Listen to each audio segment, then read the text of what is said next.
গোৱালপাৰা জিলাৰ কৃষ্ণাই হালপাৰাত আজি পুৱতি নিশা শোকাবহ দুৰ্ঘটনা সংঘটিত হয়। এই দুৰ্ঘটনাত এজন লোক নিহত হোৱাৰ লগতে আন দুজন লোক গুৰুতৰভাৱে আহত।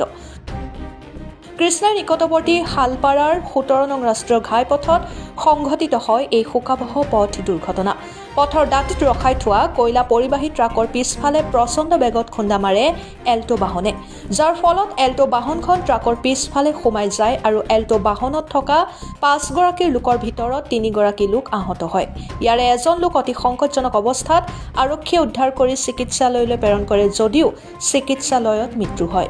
নিহত লোকজন দৰং জিলাৰ চাকুবাহী গাঁৱৰ চিৰাজুল হক বুলি চিনাক্ত। আন দুজন আহত লোক সম্প্ৰতি চিকিৎসালয়ত চিকিৎসাধীন হৈ আছে।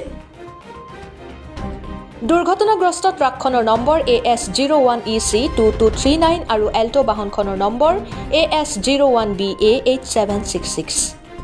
Bureau report, P news Assam.